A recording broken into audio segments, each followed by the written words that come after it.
Heboh istri gerebek suami di lokalisasi, kepergok terlentang di ranjang, langsung hajar di tempat. Suami jahat. Ya, itulah yang pantas disandang oleh pria asal Kediri ini. Dengan teganya, dia menyewa wanita dan tidur bersama di sebuah tempat prostitusi. Sang istri yang memergokinya pun syok tak menyangka. Seperti apa kisahnya? Membina biduk rumah tangga memang tidak mudah. Ada banyak rintangan yang harus dilewati setiap harinya.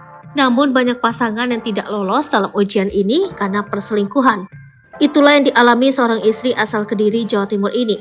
Hati istri mana sih yang tidak getir melihat suaminya bermesraan dengan wanita lain? Video istri labrak suami habis-habisan usai ketahuan jajan di luar pun viral. Dalam video yang diunggah Instagram, @terangmedia tampak wanita dengan daster ungu mendatangi sebuah rumah. Terungkap sosok wanita itu diketahui bernama Elda Ayu Felani. Dengan amarah yang sudah memuncak, Elga pun masuk ke dalam rumah tersebut.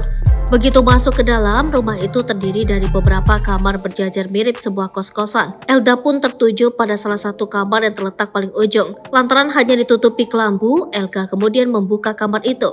Benar saja, di sana dia menemukan suaminya tengah tiduran di ranjang. Parahnya lagi, sang suami berada satu kamar dengan wanita yang diduga sebagai PSK. Wanita tersebut memakai baju seksi berwarna kuning. Usut punya usut. Ternyata Elda mengikuti suaminya yang lagi jajan di lokalisasi Krian, Ngadiluih, Kediri. Mendapati istrinya di sana, sang suami syok bukan kepala. Namun dengan tenang suami keluar dari kamar sebelum diseret oleh istrinya menuju ke ruang tamu. Karena sudah tak tahan melihat kelakuan bejat suaminya, Elda pun langsung menampar sang suami. Tak sampai di situ, dia juga menjambak rambut gondrong suaminya dengan sekuat tenaga. Setelah puas menjambak, Elda juga mendorong suaminya hingga pria yang hampir nyungsep di lantai. Menyadari bahwa perbuatannya salah, sang suami sama sekali tak membalas perlakuan Elda. Dalam postingannya di Facebook, Elda menjelaskan alasannya menampar sang suami.